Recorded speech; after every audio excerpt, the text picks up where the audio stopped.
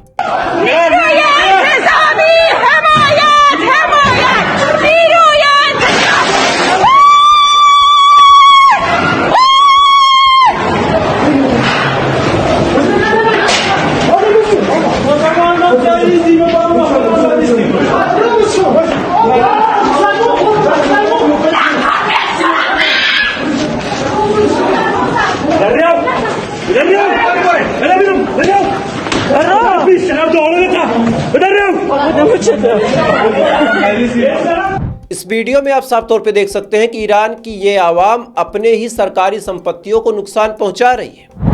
Khamenei साहब ने भी साफ तौर पे कहा कि प्रदर्शन करने का आपका पूरा इख्तियार है, आप प्रदर्शन करें, प्रोटेस्ट करें, धरना दें, नारेबाजी करें, पुतला फूंके, लेकिन सरकारी संपत्तियों को नुकसान ना पहुंचाए, इससे देश का नुकसान होगा। लेकिन ईरान की आवाम इस समय अपने ही अस्पताल को तोड़ रही है, अपने यहाँ के नेताओं की जो इनके शहीद थे उनकी मूर्तियों को जला रही है।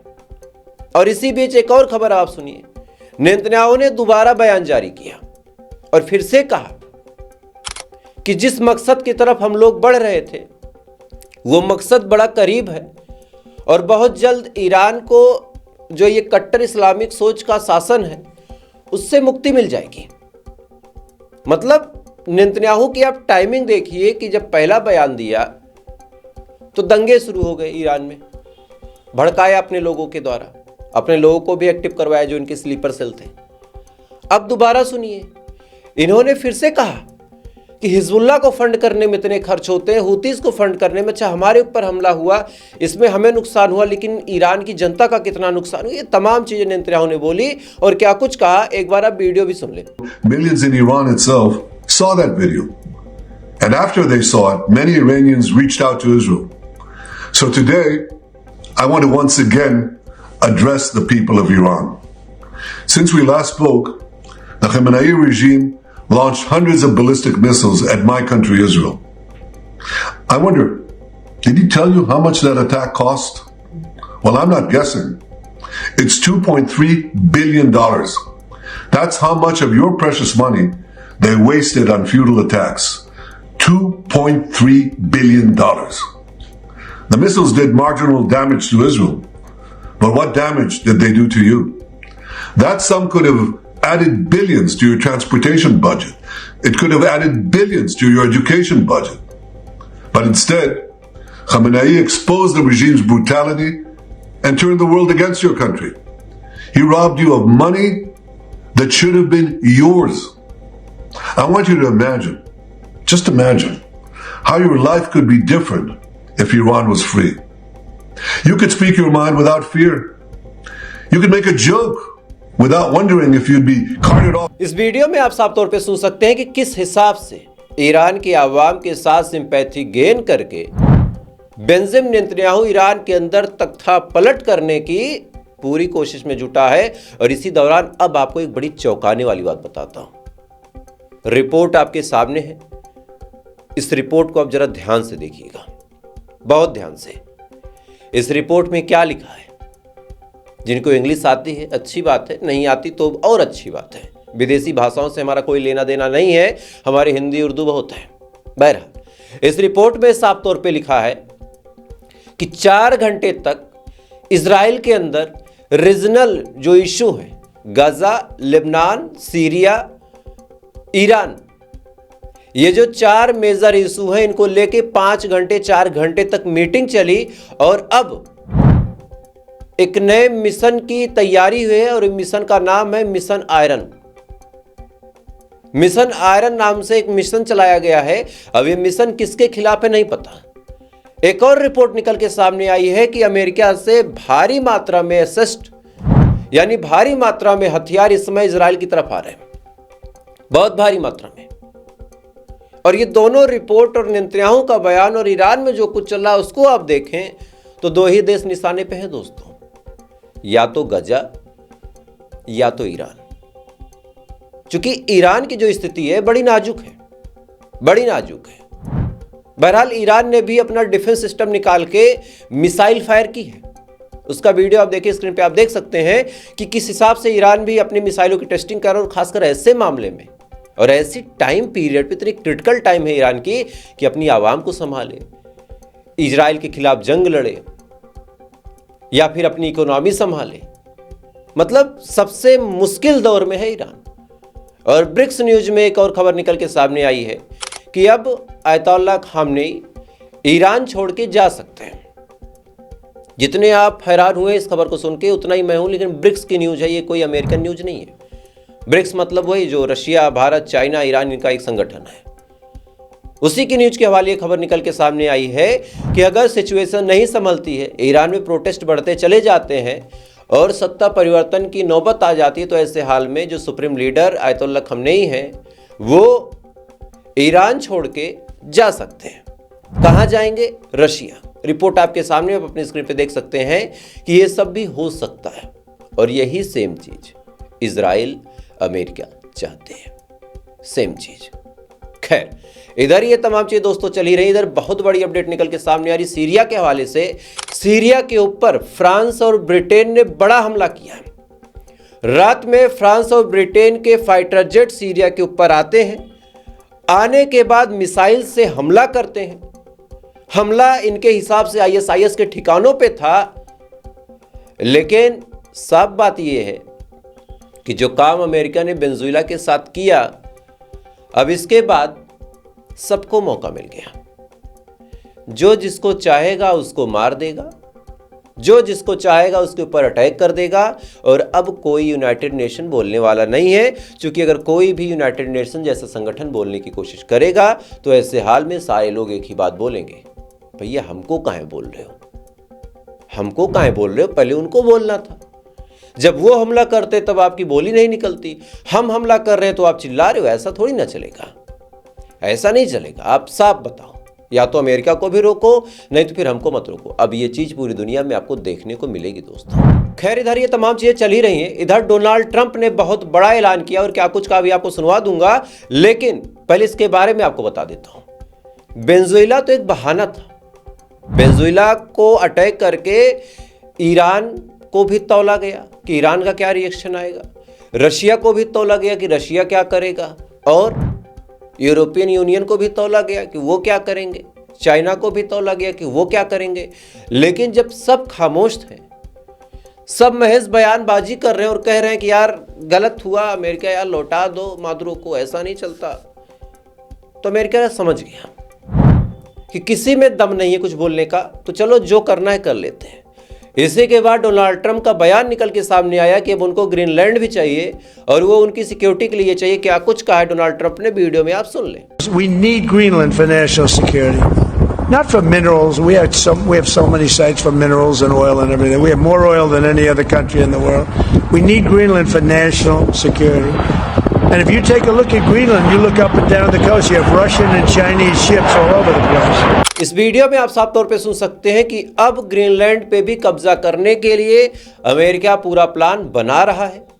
साथ ही एक दो और देश हैं जिनको अमेरिका ने धमकी देते हुए कहा कि अगर नहीं संभले तो तुम्हारा हाल भी वेनेजुएला जैसा होगा। यानी अमेरिका खुले तौर पे गुंडागर्दी पे उतर आया है। और आज सबसे अजीब और सबसे अफसोसनाक बात यह है कि अमेरिका को रोकने वाला, अमेरिका के खिलाफ जाने वाला कोई नहीं है। रशिया भी खामोश है कि यार जब हमारी लड़ाई नहीं है तो हम क्यों बीच में पड़े। चाइना कह रहा है कि यार छोड़ो, अपनी इकोनॉमी पे ध्यान देते हैं। अच्छा, इसके अलावा और किसी में सामर्थ्य है नहीं। जो बात साफ है उसको आप समझिए, इन दोनों के अलावा किसी में सामर्थ्य नहीं है, तो फिर कोई मतलब नहीं बना। खैर, इधर ये तमाम चीजें चली रही हैं। इधर भारत और पाकिस्तान की आपको 2-3 बहुत बड़ी खबरें बता देता हूं, क्योंकि ये खबरें आपके लिए जानना बिल्कुल जरूरी है। भारत और इजराइल के बीच बहुत ही ज्यादा स्ट्रेटेजिक समझौता हुआ है, और इसके तहत एक खतरनाक हथियार भारत को मिलने वाला है, जिससे भारत की बहुत ज़्यादा फील्ड्स में मदद हो जाएगी। ये देखने में तो 2x2 की एक जीप है। स्क्रीन पे आप तस्वीर देख सकते हैं। देखने से लग रहा होगा कि छोटी सी जीप है, ये क्या करेगी, लेकिन इसके बारे में आपको बताता हूं। दरअसल ये जीप AIEMM जीप है। यानी सबसे पहली बात तो इसमें कोई इंसान नहीं बैठेगा। ये इलेक्ट्रिकल सिग्नल से ऑपरेट होगी, यानी यहां से बैठ के आप सिग्नल दे दें कि इस जीप को वहां पहुंचाना है, तो ये आराम से टेस्ला की तरह खुद को ड्राइव करके वहां पे चली जाएगी। अब मान लीजिए जीप चली गई तो इससे सेना का क्या फायदा। तो फायदा सुनिए, पहला ये कि इस पे 2000 किलोग्राम तक कुछ भी आप लाद दें और भेज दें, 2000 किलोग्राम तक। दूसरा ये है कि ये 50 मेगावाट तक बिजली भी दे सकता है। 50 मतलब एक छोटी मोटी यूनिट हो और वहां पे बिजली की जरूरत हो तो कुछ नहीं करना, इस गाड़ी में तेल डालो, इसको ऑन करो, इससे पावर सप्लाई ले लो। मतलब अपने आप में चलता फिरता ये एक पावर हाउस है, एक NTPC है कि आप इससे आराम से बिजली बना लो। और ये कैपेबिलिटी भारत के पास अगर आ जा रही है तो सोचिए कि भारत की सेना कहीं फंसी है हमें घेर लिया गया, बम बरस रहे हैं। ऐसे हाल में इससे हम कुछ भी भेज सकते हैं। मान के चलिए दुश्मन का टैंकर आ गया, टैंकर जबरदस्त फायर कर रहा, क्या करें? इसी जीप में रखेंगे 4 ठो बम और फेंक देंगे दुश्मन की तरफ। जीप उड़ेगी, दुश्मन का टैंकर भी उड़ेगा, उसके बाद हमारी सेना आगे जाएगी। कहीं बहुत अंधेरा है, हमें इमरजेंसी बिजली की जरूरत है, मान लीजिए हमारे किसी सैनिक को गोली लग गई, ऑपरेशन करना है, लाइट चाहिए, इस जीप से पावर सप्लाई लो, लाइट लो। तो ये भारत के लिए एक बड़ी जीत है। ये मत देखिएगा कि इजराइल ने दिया, कारण ये है कि जब बात अपने देश की सुरक्षा की हो तो कुछ भी करना लाजमी है, अपनी हिफाजत के लिए कुछ भी करना लाजमी है, ये बात याद रखिएगा। खैर, इधर ये तमाम चीज़ें चली रही हैं। इधर एक और बहुत बड़ी अपडेट आई है कि भारत के थल सेना के प्रमुख उपेंद्र द्विवेदी इस समय दुबई के दौरे पे हैं।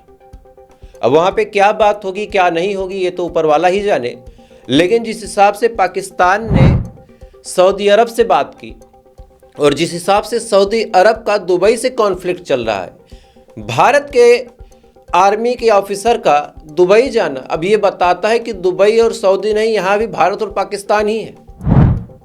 मतलब हमारी लड़ाई उस लेवल पे पहुंच गई कि हम अरब में भी जाके लड़ रहे हैं। तुम सऊदी से बात करोगे, हम दुबई से करेंगे। तुम अमेरिका से बात करोगे, हम रशिया से करेंगे। तुम इधर जाओगे, हम उधर जाएंगे। तुम्हारी सेना इजराइल की मदद करती है तो हम ईरान के हक में अपना चाबहार पोर्ट बना देते हैं। यही चल रहा है। अब कब तक चलेगा ये ऊपर वाला जाने। खैर, बांग्लादेश से भी कुछ बहुत बड़ी खबरें निकल के सामने हैं, जिसको आपको अगले वीडियो में बताऊंगा शाम के 7 या 8 बजे। तो इस वीडियो को आप लाजमी देखिएगा। चैनल पर नए हैं तो सब्सक्राइब करके अपना प्यार दीजिएगा और साथ ही बेल आइकन दबा के जुड़ जाइएगा ताकि वीडियो आपसे कभी मिस ना हो। बाकी थोड़ी देर बाद फिर मिलते हैं ऐसी किसी खबर के साथ। तब तक आप अच्छे रहें, खुश रहें, अपना ख्याल रखें, अपने देश का ख्याल रखें। जय हिंद। ऊपर वाला आपकी हिफाजत करें।